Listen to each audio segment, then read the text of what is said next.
Price of Fear. Brought to you by Vincent Price.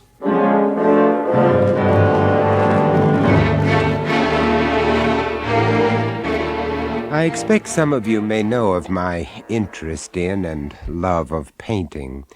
My wife calls it a passion.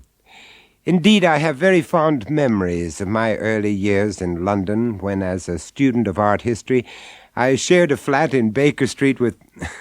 That's another story. I'll tell you about it sometime. Actually, I paint a little myself, but primarily my interest has always been in buying paintings, some for my personal pleasure, but even more for galleries. Sometimes I've traveled across a continent from one end to the other in pursuit of a painting. In the early days, especially, half the excitement lay in the chase and half in the gamble, the backing of one's own judgment. As you may imagine, this passion of mine has led me to some very strange places, and into situations one would never have thought possible. There was one such situation, so bizarre, so frightening, so disastrous, as to be almost unbelievable. Oddly enough, I was reminded of it only last week when I was driving through Winchester, for it was here, 20 years ago, that I unwittingly triggered off an awful chain of events. I shall call my story Lot 132. It was a cold day, I remember, and probably as much to keep warm as anything else, I'd strolled into a small auction room just off of the High Street. The auction was about halfway through. Lot 132. A portrait of a man, early 19th century, English school, artist unknown. I moved forward to take a closer look. The portrait was of a man in a crimson riding jacket. He looked about 45, with black hair, a large, bony face, and small, closely set eyes. Now, at that time, I had an interest in a modest gallery in London, and although this was clearly a painting of some quality, I felt no desire to buy it. Besides, there was something oddly unnerving about that face, particularly the eye. What am I bid? My gaze continued to be drawn to the portrait. It was an uncomfortable sensation. £15? £15. 18? 18? And there I was, against my will, bidding for Lot 132, for an unknown man in a riding jacket. £25. 25. The portrait was mine. But I didn't have my usual elation about the purchase. I decided it must be my own illogical hypersensitivity to the face that was at fault. When I got back to London, I put the painting in a small anteroom of the gallery and forgot all about it, until a few days later, when an old acquaintance, Michael Emsley, called on me. "Oh, Michael, it's so good to see you." And what a surprise to find you here. Why aren't you in New York? Oh, that's next month. I can never keep up with you. How are the children? Marvelous. Simon away at school yet? No. At the last minute, we decided against it. Oh, why was that? It's very simple, really. Neither Marion nor I wanted some frosty matron to have the rest of his childhood. Right. You know, as a foreigner, I've never understood why the English take the trouble to have children, only to banish them for 8 months of the year to some Bastille of learning. Well, Marion's always been opposed to the idea. How is that beautiful wife of yours? Beautiful? Actually, Marion's the reason I'm here. She has a birthday soon. And you'd like to buy her a painting? That was the idea. But something modest, of course. Oh, yes, of course. Now, why don't we have a conducted tour?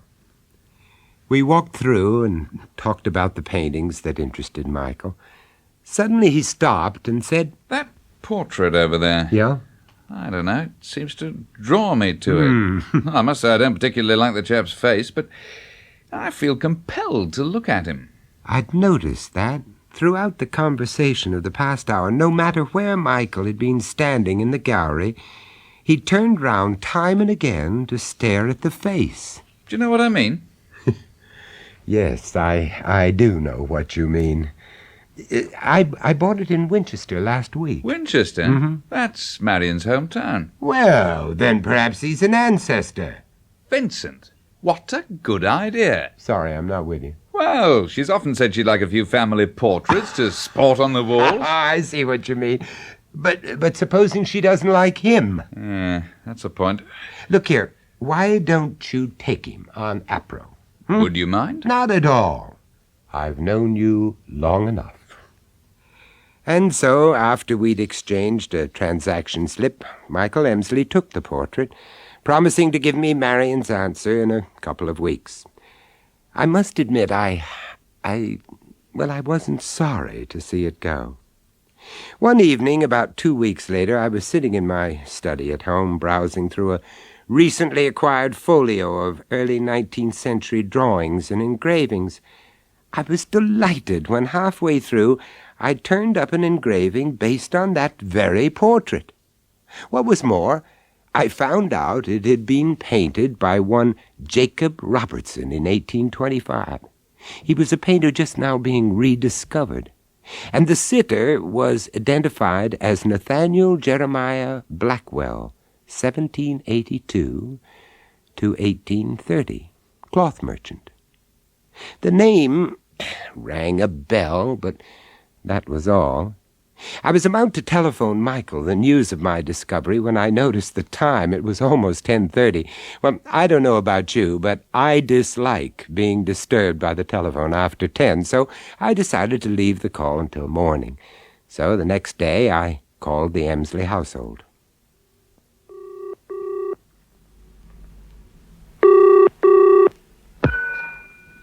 Yes?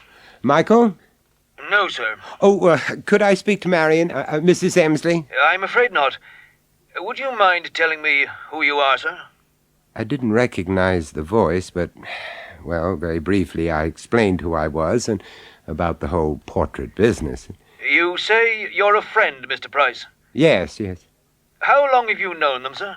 Oh, about 7 or 8 years. Why? Who are you? Chief Inspector Lowther, sir. Murder Squad. Within minutes I was in the car, heading for the Berkshire village where the Emsleys lived. All I could hear, all I could think about were the words, Murder Squad. What in God's name had happened? My heart was pounding as I drew up at the house. Chief Inspector Lowther met me at the door. Come into the sitting room, please, Mr. Price. All right. Oh, my God, Inspector. This room, it looks as if it had been ravaged by a madman. Madman's the right word, sir. Well, the Emsleys, Michael, Marion, where are they? Mr. Emsley's at headquarters, taken into custody. Custody? Why? He gave himself up, Mr. Price. What? And Mrs. Emsley's dead, sir. Murdered. Murdered? But what about the children? Oh, for pity's sake, Inspector, where are they? Let me take them. Let me look after them. They're dead too, sir. At this point, I felt physically sick. My knees seemed about to give way, so I sat down in the only chair left undamaged. As I did so, I noticed lumps and streaks of blood spattering the walls, the curtains, and the carpet. The inspector must have thought I was going to pass out because he poured me a brandy, and we went outside into the fresh air. Gradually, he told me the details. It happened about 10:30 last evening, sir. It seems that Mr. Emsley, for no apparent reason, suddenly went berserk and attacked his wife with a hatchet, then threw her body into the swimming pool. But, Inspector, it simply can't be true. Marion, he adored her. The children, what happened to them? Poison, Mr. Price. Oh, my God. Weed killer in their milk. Forensics say they were both dead by 9 o'clock. God. Did Michael Emsley do this, too? I'm afraid so, sir. It's just about the most hideous murder I've ever known. After that, the inspector questioned me about Michael. Well, not being a really close friend, I couldn't tell him very much, except that he was the gentlest of men and appeared to be completely devoted to his wife and family. There seemed to be no clue to this sudden, unaccountable violence. When I spoke a little later to their old housekeeper, Mrs. Thomas, the poor woman looked deathly white and was clearly distraught. I keep telling them how kind he was, but I don't think they believe me. There was nothing cruel about Mr. Emsley. It was you who raised the alarm, wasn't it? Oh, yes, Mr. Price. I heard this strange sobbing noise, you see. More like an animal in pain. What time was that, Miss Thomas? Oh, must have been about midnight, sir, so... Well, I jumped out of bed, and that's when I found him. Where? By the swimming pool, sir. And it was too late to stop anything, Mr. Price. He'd already thrown poor Mrs. Emsley's body into... Yes. But look, did he try to attack you? Oh, no, sir. Crying like a baby he was. And when he saw me, you see, he told me about the children. Yes. Oh, my poor little loves. Oh, it's all my fault, Mr. Price. If only I hadn't let him take up their bedtime drink. Well, didn't he usually? Oh, no, sir, no. I did that, you see, always. But last night, he insisted. Insisted? How do you mean?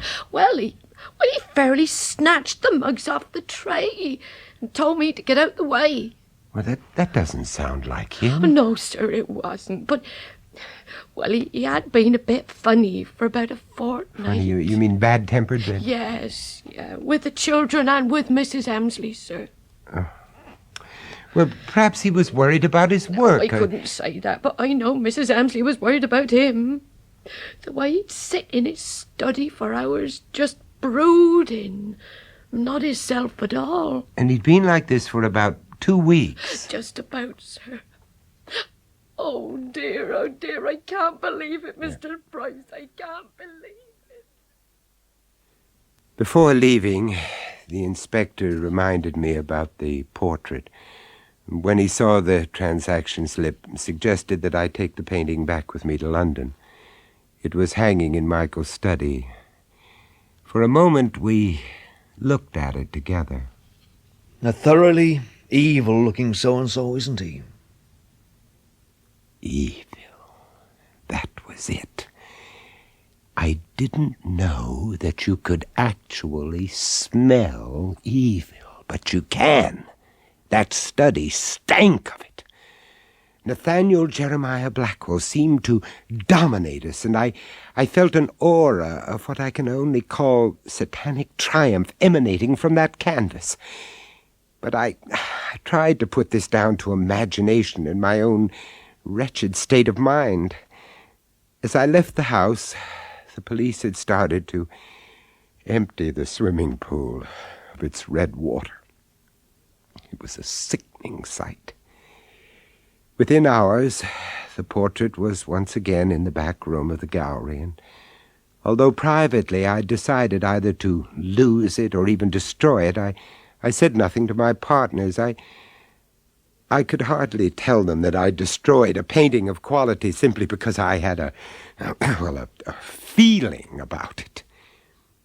The next morning I flew to New York on my prearranged business trip, and a month later I found myself in a library in Washington, D.C. Idling away an hour or two, I came across a newly published encyclopedia of criminals and criminology. Flicking through the pages, I found this entry. Nathaniel Jeremiah Blackwell, 1782 to 1830. Hanged in London for the murder of his wife and children. Brutally assaulted wife with hatchet. Throwing body into river. Poison put in children's gruel. Nicknamed Killer Satan. So that was it. Blackwell's evil. It must still be alive. How else could one account for Michael Emsley's behavior? But despite instinct, I couldn't logically dismiss the possibility of coincidence. However, I didn't intend to take any chances. That portrait had to be destroyed. Immediately I cancelled all further engagements, and the next day flew back to London. Can you imagine my horror when on arrival at the gallery I found the portrait had been sold 3 weeks previously? I had to work quickly. The record showed it had been bought by a Peter Smythe living in Haywards Heath. I telephoned and spoke to his wife, telling her that there had been some confusion over the portrait, that my partner was unaware that I'd promised it to another client. Do you want to buy it back, Mr. Price? Mrs. Smythe, it would save me a great deal of embarrassment if that were possible. Well, so far as I'm concerned, by all means. I can't stand it. It gives me the creeps. What about your husband? Well, he seems quite fond of it. It's hanging in his study. I see. Do you think I have any chance of persuading him to part with the painting? You could come over and try, if you like. Thank you. This evening? Yes, but could you make it about 8:30? I'll have got the children to bed by then. We'll have more of a chance to talk. Yes, I understand completely. 8:30 then. Thank you, Mrs. Smythe. Goodbye. Coincidence? Imagination. I couldn't take the risk. This time I had to back my instinct. I had to get to the Smythe house before the children were put to bed. I arrived at about 8 and left the car parked outside the front gates. As I walked up the long drive, sheer natural curiosity urged me to peer through the window of a small garden shed. Standing on a workbench was a large tin, clearly marked weed killer, poison. I quickened my steps to the house. Approaching the front door, I could now see the gardens which lay at the back. When I saw a large ornamental fish pond, my stomach turned over. Weed killer? Water? Coincidence again? I rang the bell.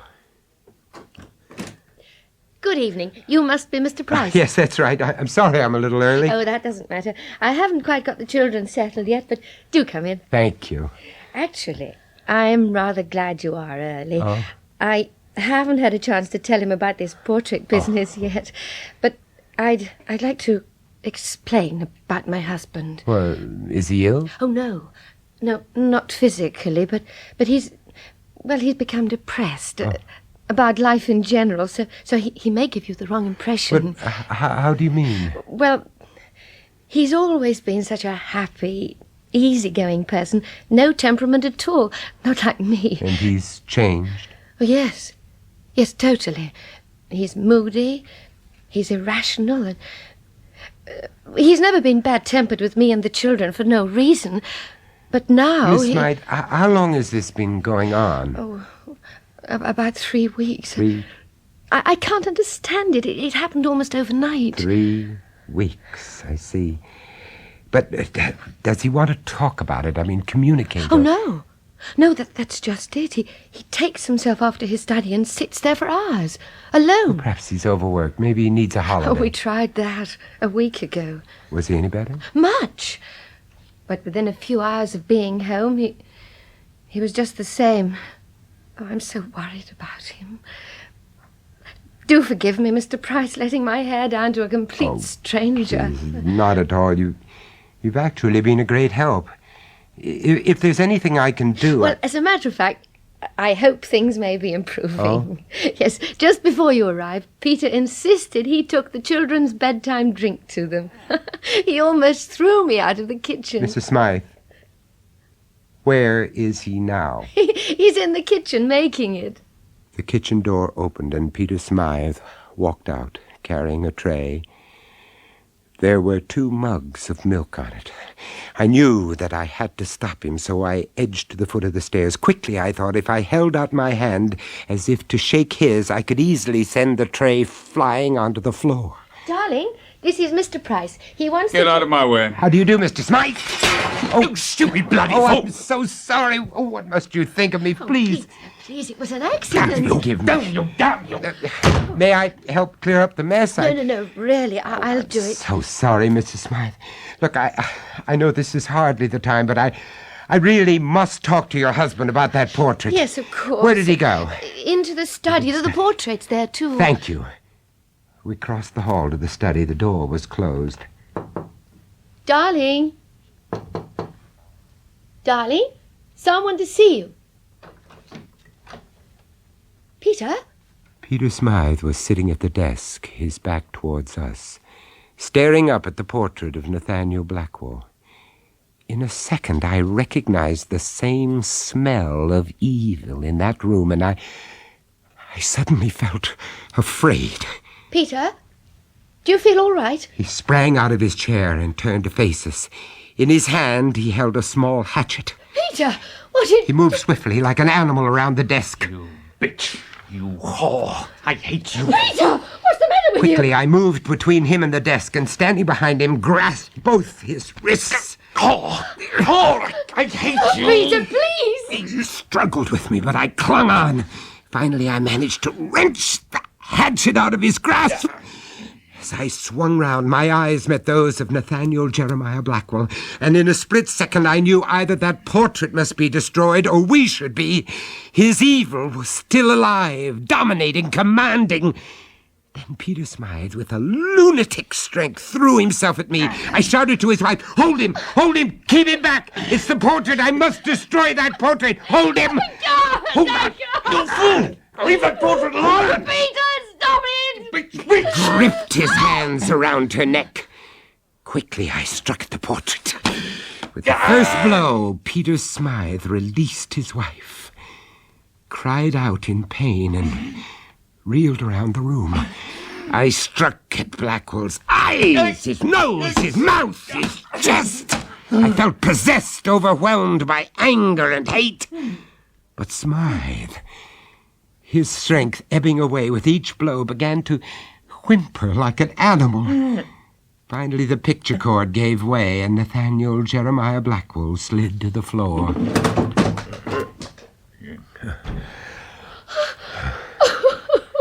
Peter! He's dead! No, Mrs. Smythe, he's not dead. Just wait a moment. Be patient. No, we must get a doctor quickly, No, please. there's no need for that. Your husband has simply been released. Oh, Peter. Oh, thank God. Darling, what happened? You... Nothing happened, Mr. Smythe. Will he remember, do you think? Only as one remembers a nightmare. At first, a few details will remain clear. And then gradually, in time, all will be forgotten. And by you too, Mrs. Smythe. I haven't hurt you, have I, darling? No, my love. You haven't. Not you. What strange powers a painting can have. Sometimes good, but in the case of Nathaniel Jeremiah Blackwell, evil. Hours later, after I'd burned what remained of the canvas, I told the Smythes the whole story. There was one thing I didn't tell them, however, but I'll tell you. When the portrait crashed to the ground and Peter Smythe lay exhausted in his wife's arms, I noticed the vermilion paint of Blackwell's hunting jacket had come off the canvas and lined the knife edge of the hatchet. That was understandable, but why had so much appeared on my hands and streaked my wrists? Old paint should flake or powder. But this was wet, very wet. When I washed my hands a few moments later, I knew why. It wasn't paint. It was blood. Do any of you listening at home have portraits hanging on your walls? Are they of unknown sitters? Be careful how you look at them. You never know. Goodbye.